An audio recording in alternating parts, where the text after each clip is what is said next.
devices to Matthew chapter 5. And we're looking at verse 5.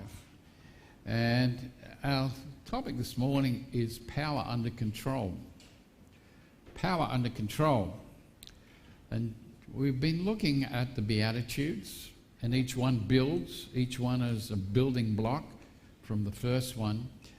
But what Jesus is teaching here is something that really amazes his listeners, because they'd never heard this type of teaching before.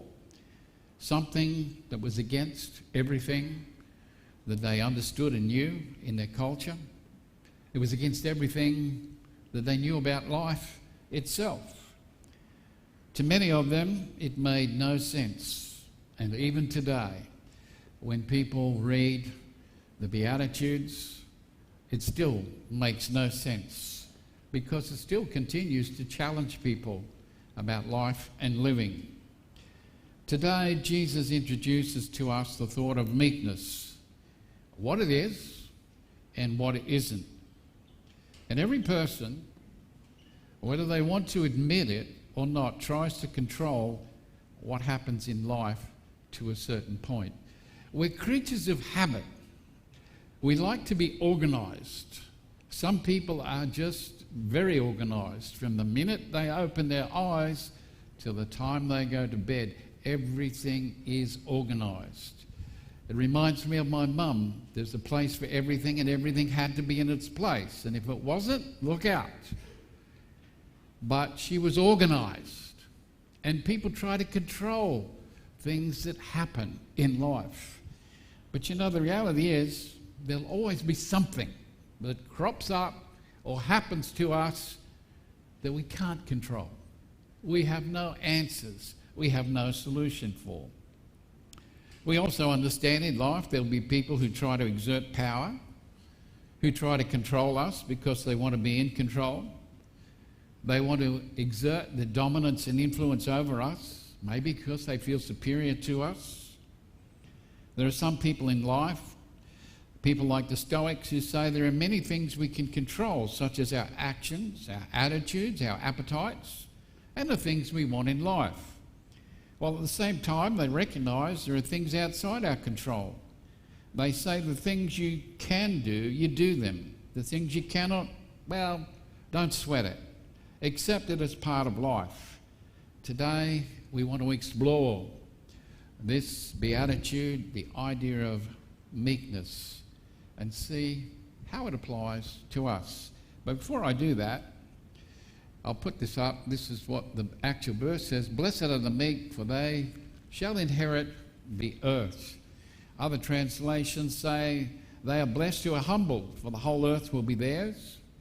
Or even a paraphrase that says, you're blessed when you're content with just who you are. No more, no less. That's the moment you find yourselves proud owners of everything that can't be bought. Now, are you a meek person this morning? Not really. Someone who's honest. What about the rest of you? Are you meek? Now be careful, because I might ask you to define it for me. Are you meek? Okay, that's good. Try to be.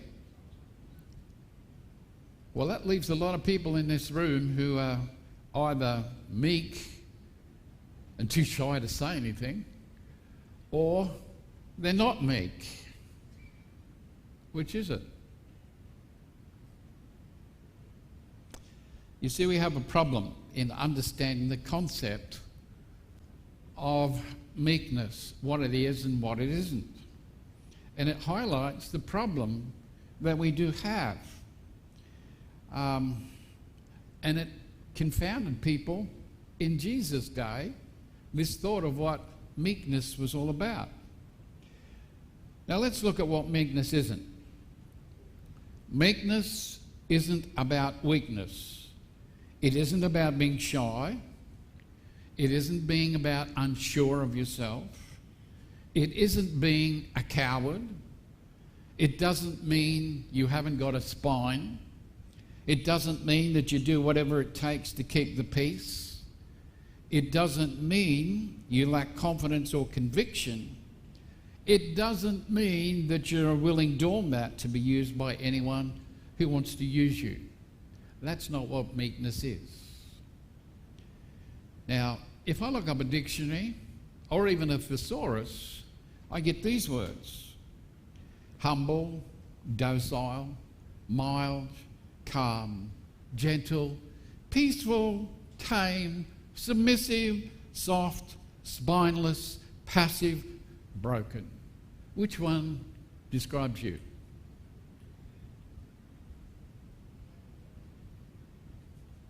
Now, if I put all those together, I thought, wow, is that really what meekness is? Because I found another source that said this: to take those ideas and say, this is how meekness is. Meekness is to eat dirt. Meekness is to lick the dust. Meekness is to cringe like a dog. Meekness is to take it on the chin. So if I take these ideas and I replace the beatitude with something like this: blessed are the spineless, for they'll inherit the earth. Blessed are those who cringe like a dog, they'll inherit the earth. Blessed are those who take it on the chin, they will inherit the earth. Is that what Jesus is saying? You're blessed if this is what you do? You see, we've got a problem. In our society, many think that meekness means weakness. And yet, I'll put this up the board just so you can have an idea of what meekness is. The Greek word that used is proes, and it means mild and gentle and soft and tender-hearted, someone who's patient, willing and submissive. And the Greeks used this word to describe things like medicine that soothes. It's used to describe a refreshing wind that cools you down on a hot day. They use it to describe a horse, a wild horse that has been tamed. Now, what do those four things have in common? All of those things represent forms of power that can be harnessed for good or evil. A meek horse is not a weak horse, but rather it's a powerful beast brought under its master's control. A meek medicine is one that has the strength to heal, not the strength to kill. The person who is meek is someone who has yielded their rights to God, a person who has submitted their will to God, a person who doesn't insist on having their own way. Psalm 37:3 basically says, trust in the Lord and do good. And it's saying to us that meekness is based on trust in God. It involves a submission to Him and His will. And if I submit myself to Him to do His will, it leads me to do the right thing. So trust in the Lord and do good. That is the essence of meekness. An example is in the book of Genesis, where Abraham went into Egypt. And what did he tell his wife to tell everybody? No. What did Abraham tell? He was going to Egypt, and because his wife Sarah was beautiful, what did he tell her to tell people? She's my wife? No. She's my sister. You remember? He told everyone that she was his sister. And he was afraid the Egyptians would kill him and get to her. So they lied. And what did Pharaoh do? He took Sarah into his household, and she was almost compromised until Pharaoh was warned. But the question is, why did Abraham lie? Why did he compromise?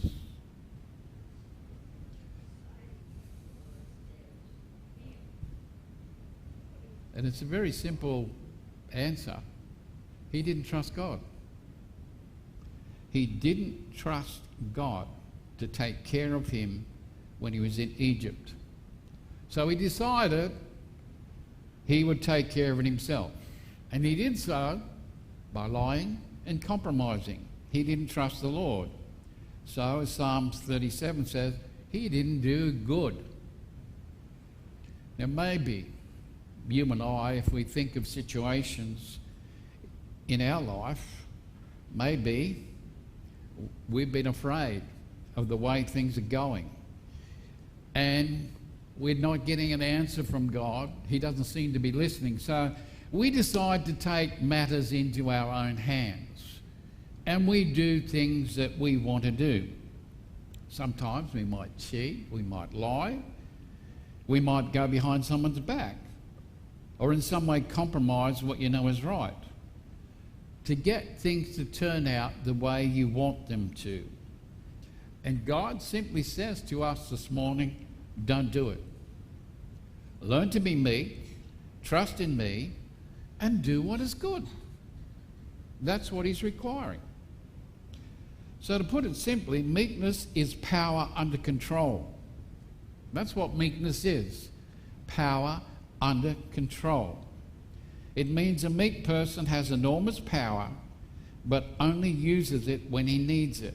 He controls it. And as I was putting this together, I couldn't help but go back to when I was a young fella, and that seems to be a long time ago now as I look at you lot.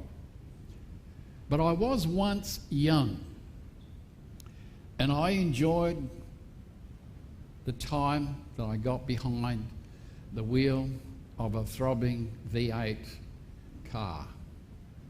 You've never been behind one before, and you sit behind it, and you rev it up, and you just love that throaty sound. It's power. And then when you get to drive it, you know what happens when you put your foot down? Oh, it scared the daylights out of me for a little while, because I was on the highway and I put my foot down, and I was this minute, next minute I was way back, but I had the biggest grin on my face. It was raw power. I put my foot down and it was going. And I hadn't put it flat to the floor. There was just oodles of power that was there. But you know what? I was also given a lesson. It has all the power that you'll ever need. But you know, in the cities, you can't drive a V8 to full power. You'll kill yourself. But what you do have is a vehicle that has power under your foot that you can control. There are times you need it, you put your foot down, that power is there, and it's fantastic. There are other times where you're just oodling along and you can hear the throaty, it wants to go. But you know, no go, it's no good here. You exercise control. You're in control of it. It's not controlling you. And so this is what it is. It's power under control. And we might say, well, what is that? Well, in our lives, how many of you have ever lost your temper? What was it like? I mean, someone like me would never lose my temper. No.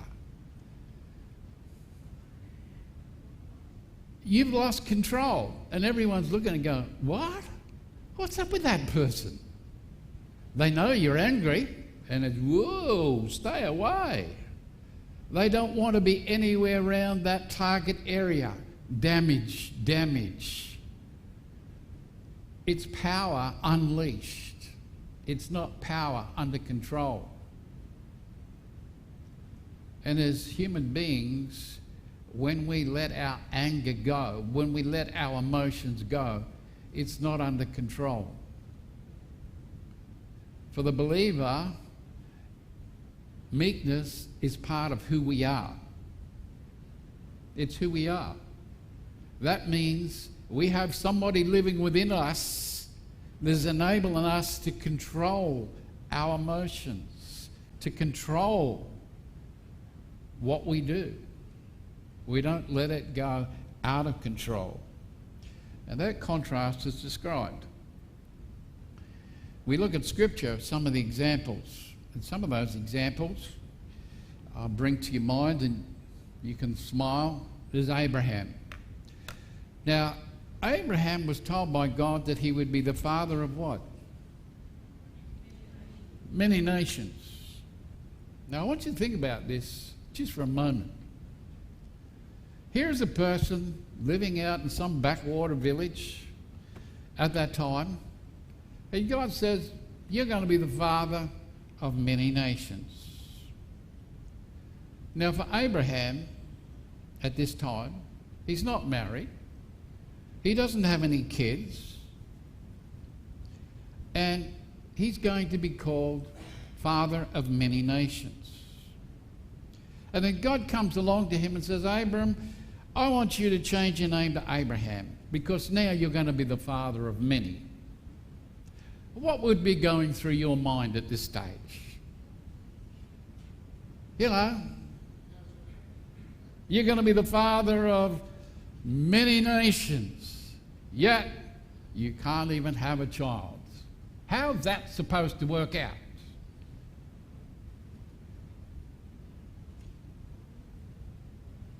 You see, most of us would just burst out in laughter. We wouldn't believe that it was even possible. And now we do know that he and Sarah did laugh when God said, hey, you're going to have a son. And from him, it's going to spring an entire nation. Hard to believe. Then we look at Genesis 13, where we meet Abraham and Lot, who are travelling together looking for a place to settle down. They come across a prime piece of real estate. And I have no doubt that both these men, as they looked at it, they wanted the best part of the land. But you know, Abraham says, he tells Lot, you go first, you pick whatever you want. I'll have whatever's left. Now, if we put ourselves in Abraham's position, there with Lot, what would we have done? Prime real estate. It's all there for the taking. What would we have done?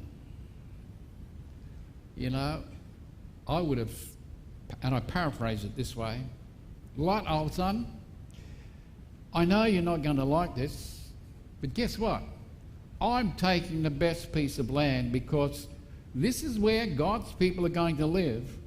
And just so you don't sulk over the matter, it was what God who said that he was making a covenant with, guess who? Me, not you, with me. And so I'm taking the best piece and you can have what's left. But thankfully, Abraham didn't do that. He allowed Lot to take the best piece of land. We look at the example of Joseph. And this is power under control. In the account of Joseph, what did his loving family do to him?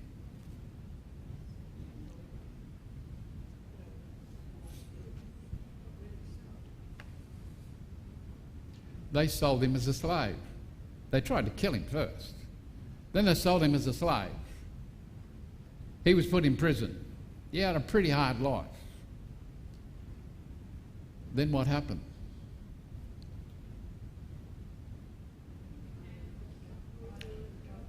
He ended up being number 2 man in all of Egypt. And at that time, there was a tremendous famine. Everybody had to come to Egypt and see if they can get some money. And of course, that included Joseph's brothers. And they came before him, and what did they do? They begged for food.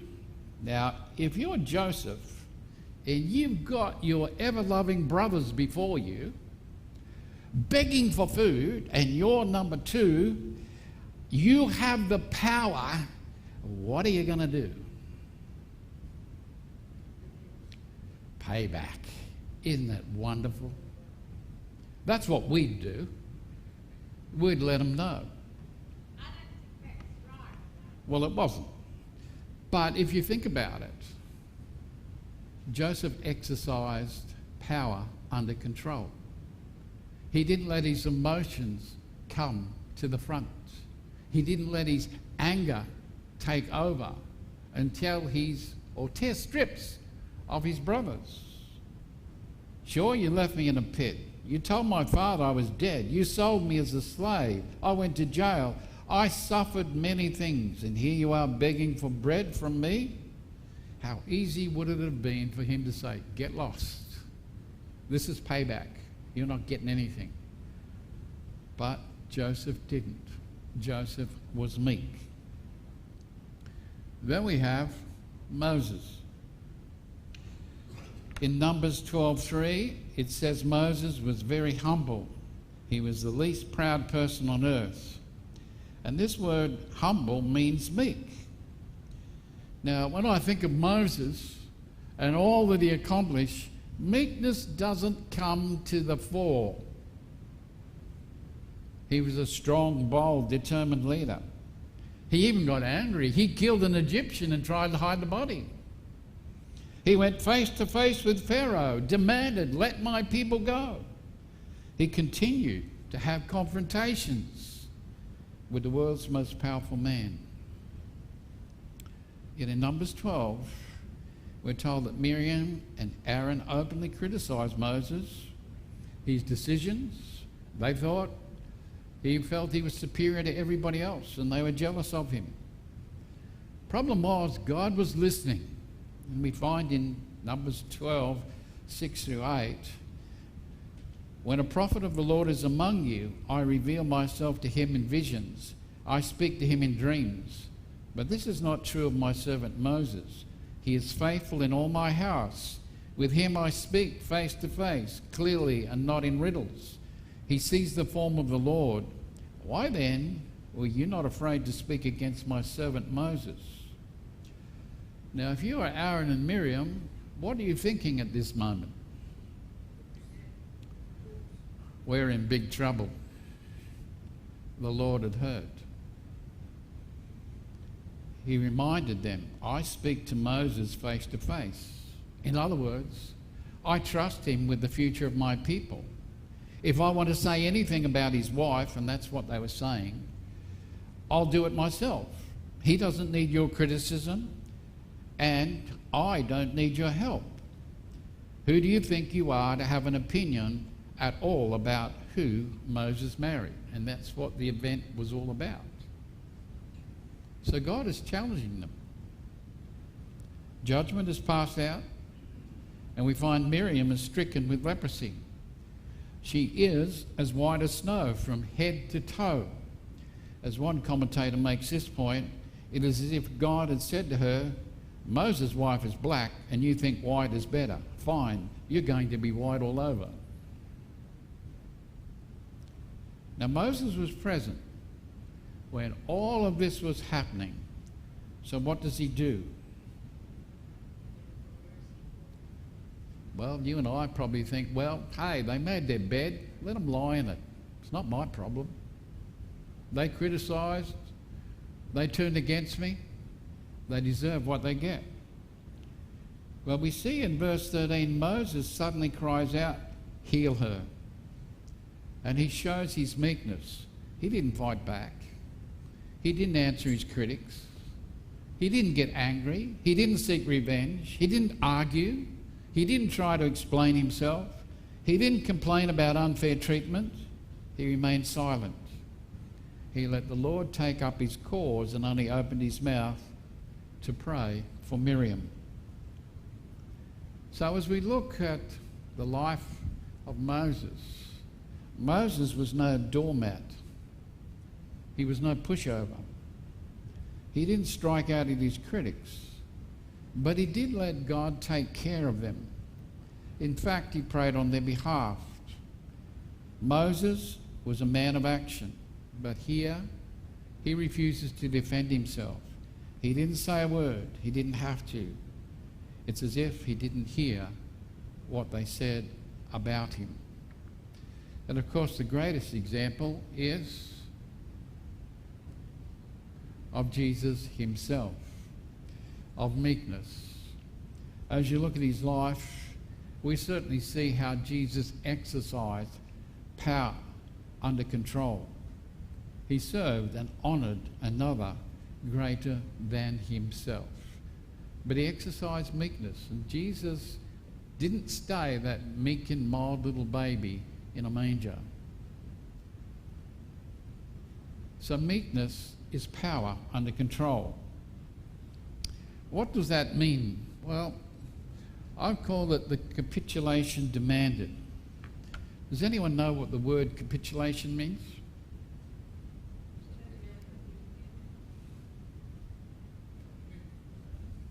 It means coming to the place of surrender. You surrender yourself. You place yourself under the authority of another. As Chris said, to submit oneself to another. Now, what does that mean for someone who claims to be a Christian? It means emptying out of self.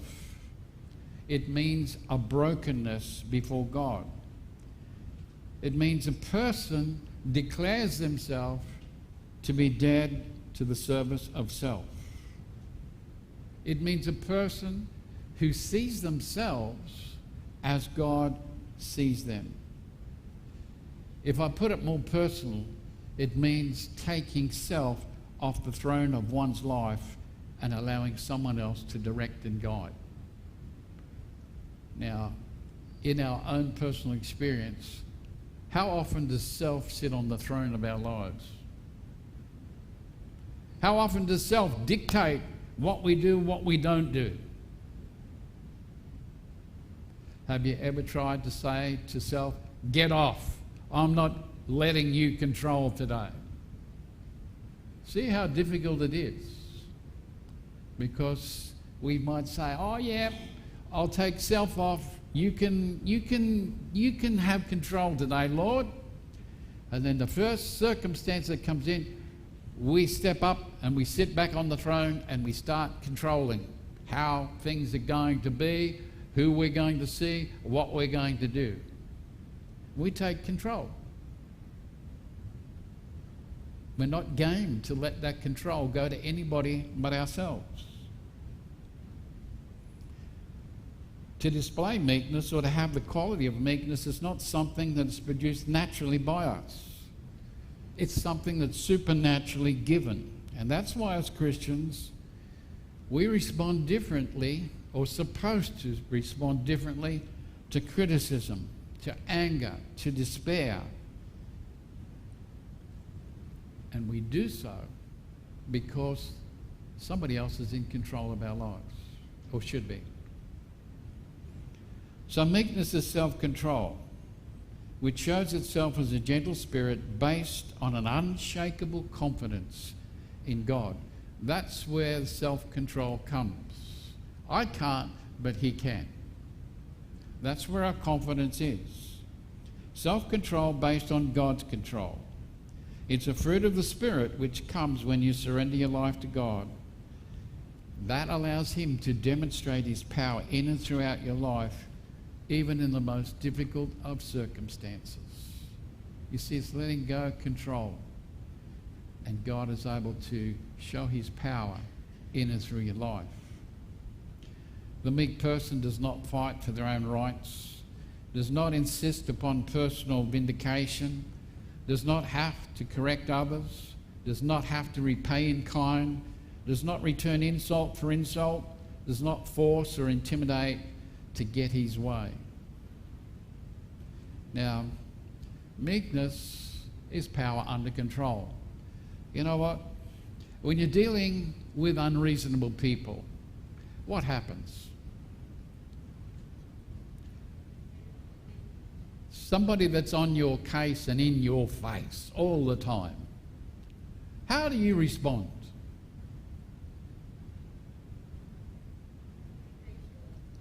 If we're honest, how do you respond? How do I respond? I'm going to count to 3, and if you're not gone, you will be gone. Isn't that how we deal with the situation? No? You don't do that for an unreasonable person. You walk away. But what if they follow you? And they keep giving you a mouthful?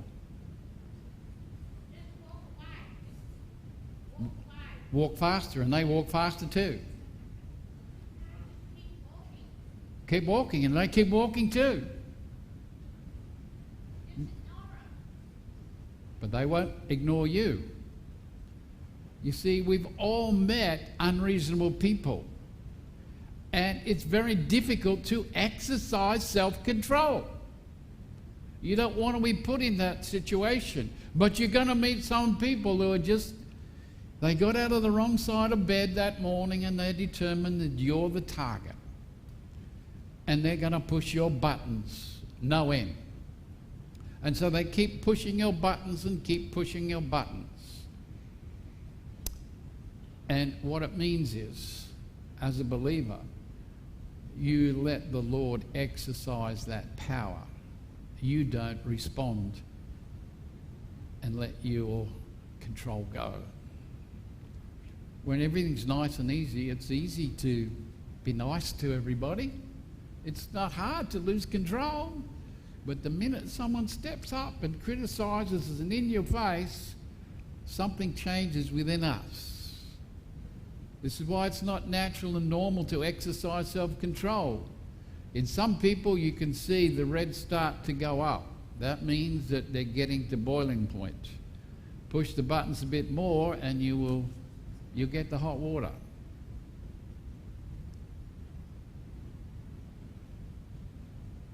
Meekness is when you're under the pump, when you're up against deadlines, surrounded by problems, when you feel yourself getting frustrated.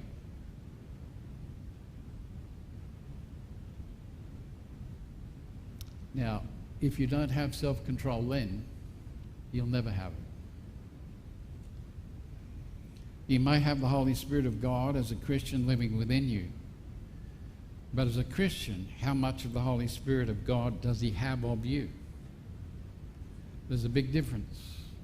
The moment that you and I believe and trust Jesus Christ as Savior, the Holy Spirit comes and lives within. But we're to cooperate with him. In other words, submit, surrender. Let him exercise control throughout our lives. That's how the power of God works through us. But when we're in control, when we want what we want, the Holy Spirit is still there, but he cannot have his way. He doesn't possess us. We're not allowing him full run to exercise his power in our lives. You note the promise attached to this verse? The meek will inherit the earth. Now we know there's a day coming when Jesus will come and reign and rule upon the earth as king. All the wicked people will be removed from the earth. Now today, in our modern day, in our culture in which we're living,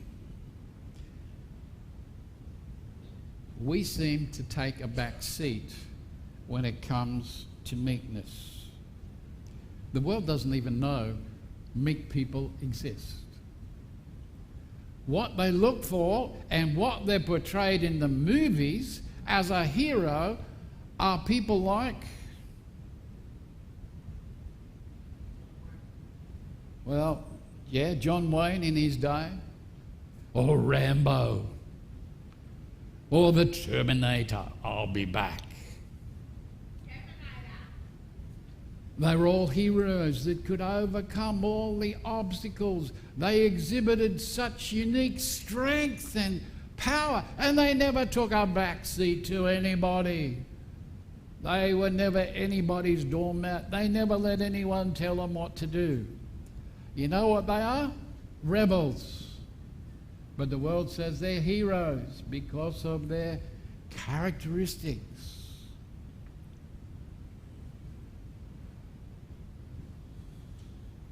We laugh at our modern day influences. Now, I'm still shaking my head about Taylor Swift. I'm just too old, I guess. But the millions and millions of people that went to her concert, the millions and millions of people who listen to her songs, who sing her songs over and over again. And some of those songs that they sing are influencing how they act and behave in the world. And they're lifted up as people to be followed. Now, Charles Darwin has much to answer for in his promotion, the survival of the fittest, when this is the opposite of what God is asking of his people. Life is more than a dog-eat-dog environment. That's not what he created. Now, what does that mean? There's one old commentator says, in a spiritual sense, it is having nothing but possessing everything. In other words, if I have Jesus, I have everything I need, is what he's saying.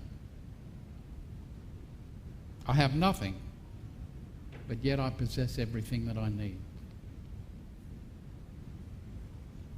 We have all we need, and then some. We have the best of both worlds. We are forgotten, yet we will reign. We are despised, yet will be blessed. We are reviled, yet defended by God. As Christians, we have nothing, yet we possess everything. We don't stop to think about that. In Jesus' day, what did people want? The people who were there listening to this message, what did they want? Well, some wanted a military Messiah to deliver them. Some wanted a Messiah that would keep on delivering miracles. Others wanted a Messiah to give them material prosperity right now. But Jesus, in his message here, is saying, sorry, you're not getting that kind of Messiah. Sorry, but you're getting a meek Messiah who will bring about meekness to those who inherit the earth. Now, this is not what people were expecting then. You know, it's not what our culture and our modern world are wanting today. Meekness. That's not what they're looking for. They're looking for strength and power and decisiveness. Now, as we apply this in everyday living, meekness is an absence of confidence in myself. It's not an absence of confidence in my God. And there's a difference. There's an absence of confidence in me and my ability and what I can do. But there's not an absence of God and what he can do in my life. There's a big difference. It's when you get to the place where you know only that God can do it. To attempt in any sense to represent God on your own is foolish if you're trusting in yourself. The scriptures tell us, I can do all things through Christ who strengthens me. That's meekness. It's an absolute and total lack of confidence in oneself to accomplish anything eternal, and total confidence in God to accomplish absolutely everything. Meekness, in a word, is to be finished with myself for good. That's it. I'm nothing but a sinner with no rights, no power, and I gladly subject myself to do God's will. that I might be happy, that I might inherit all his promises to those in his kingdom. It's the end of me, and it's all about him. Now, how do I put that in everyday living? Well, one of the hardest things to do is to admit your limitations. Do you have any limitations? Now, when you're young, you think you're bulletproof and you can do anything. Nothing can touch you. As you get older, the body soon tells you, you got problems. You know, your mind might be fine, but the body's saying, hey, look, that creak, that groan, that, what's the name? You're not what you used to be. You're limited. And you know your limitations. There are many times we wish we could do more. There's times where there doesn't seem to be enough hours in the day to accomplish and get everything done. We wrestle with interruptions. We wrestle with frustrations in life when they come our way. But we need to understand meekness is power under control.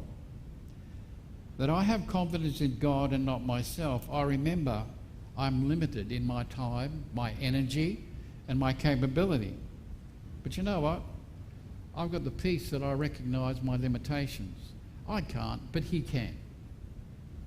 And he's the one that does give me the strength.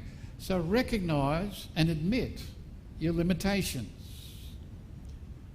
The second one, probably harder for a lot of people, is defer to others. And what do I mean by that? How many people here are always right? They're never wrong.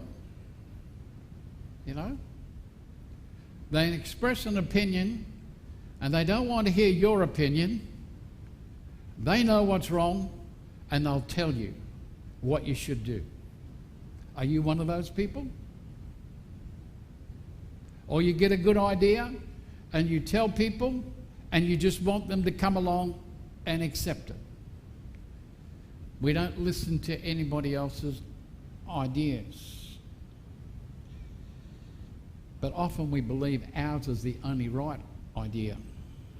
Meekness reminds me that I do not have all the answers. It reminds me that I can have insights that I can gain from others if I'm willing to listen. And it helps me to have a greater trust and cooperation with others. You see, we're not to live alone. We're to be there to connect and encourage one another. And that means listening, deferring to one another. Another one is to submit to authority. That's probably the hardest of us. Being willing to comply and being willing to submit to someone else's ideas rather than demanding what things must be done my way. And I guess this is the hardest thing that we have to do today. To place ourselves under any authority. You see, as Christians, we say, yes, I surrender, I submit. That means I place myself under God's authority. But you know what? God's not here. Physically, in a sense, he's not here. So who does he put in positions of authority to help guide me and tell me what to do? He puts government. Oh, the three levels of government. And then under that, guess what he does as well? He puts parents under authority. And you know what? He puts all the children under the authority of their parents, who are under the authority of the government, who are under the authority of God. Too much authority, we would say. And we don't like it. And it's stemming through our whole society. I don't want to be told what to do and when to do it. You know what that is? Rebellion. And I was reading the other day in Leviticus. Oh, I'm glad I didn't live in those days. You know, if I backchat my mum or dad in those days, you know what they did to me? Took me out and killed me. Read it. Aren't you glad you're not in those days? But we have this authority. And you know what? You think, oh, one day I'll be a parent. One day I'll be out of the authority of my parents and they're not going to tell me what to do. But you won't be out of authority. You'll be under somebody else's authority. God holds everybody that's in a position of authority accountable. Your mum, your dad, the Prime Minister, all those people are accountable to God for what they've done. Now, they might not seem to be held accountable, but God will hold them accountable for the decisions they made. So your mum and dad are accountable to God. They'll have to give an account for the things that they've done and haven't done. So authority, while it might be a position of authority, there's responsibility that goes with it, and it's awesome. But here we are, submitting to authority. But you know what? When God's in charge of my life, when I want His will and not my will, it enables me to grow. It means I know it, that in life and in circumstances, God's got this. I'm not in charge. He is. And so He'll take care of things in His own way. But I've got to take my hands off the steering wheel. Just let Him control it. Then I need to accept that circumstances are always going to be subject to change without notice.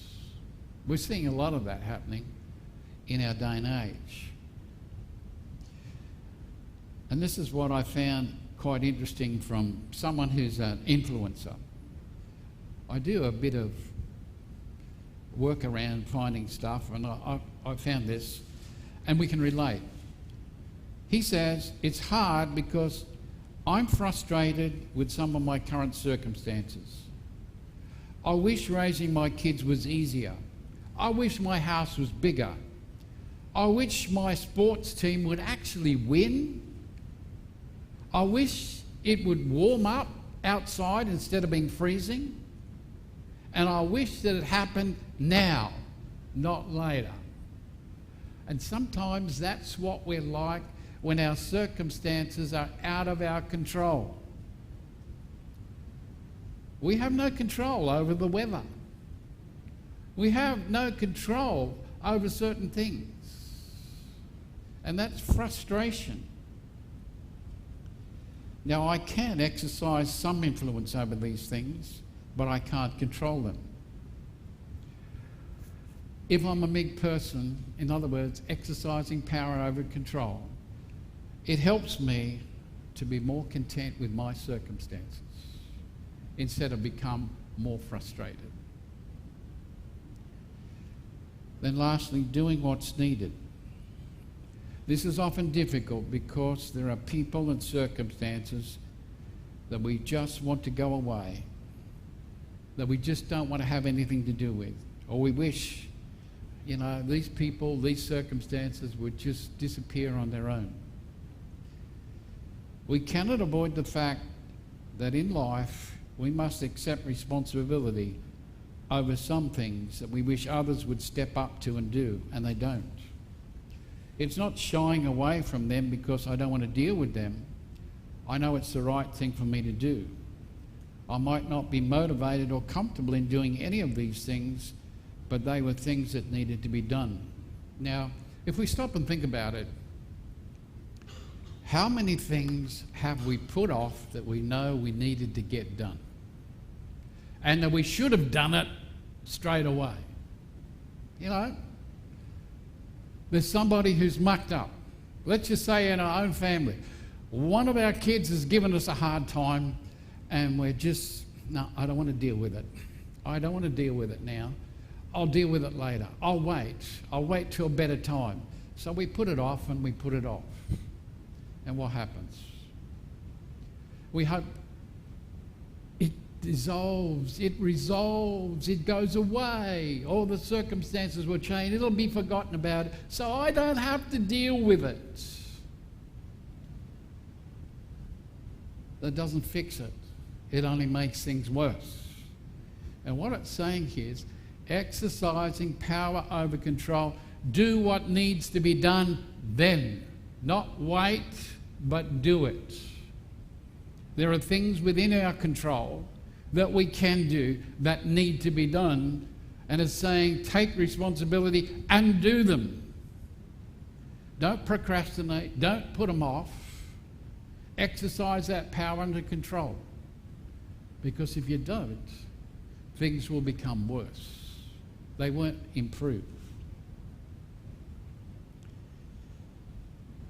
For me today, am I meek? Have I surrendered myself to God's control? Do I have an unshakable confidence that He can deliver on everything He says? Do I trust that He's enough and all I need?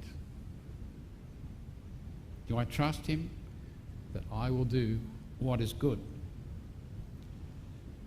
Does my life demonstrate God is in control? That I will not allow my natural appetites or my attitudes or my actions to dictate how I'm going to respond to life situations when I encounter them. In other words, when someone presses my buttons, I'm not going to explode in anger. I'm not going to punch their lights out. I'm not going to talk to them. I'm going to exercise power under control. Not my will, but your will be done. It says in our text, blessed are those who have nothing but have everything. The reality for us as Christians, we have everything we need in this life and the next. We might not have material or anything of that nature, but we have everything that we need in Jesus Christ. These are just more than just words. This was a way of life. This is why it's so radical. This is why it challenges people who listen to it. God is saying, this is the people, this is my people, this is who you are. It's not fiction, it's not myths, it's not see you later, it's not for me. This is a radical transformation that takes place within the life of a Christian. It's power under control. And when we allow God to have control in our lives, it's seen, it's demonstrated. It doesn't get flustered or frustrated. It allows Him to accomplish what He wants. And as I prepared, this was a challenge for me. I'm a person who likes things organised. I like things controlled. I like to know what's going to happen in the next day, 2 days, 3 things. I don't have to have it every minute of the day organised, but I like to know. I'm in control. I'm going to do this, I'm going to go here, I'm going to do this. But I've learned over the years not to get uptight when things come in and just changes it. I'm not going to lose my cool. I'm not going to sulk. I'm going to say, well, Lord, there's a reason for this. I trust it, and I know it's going to work out for good. You know what? He gives me peace and patience.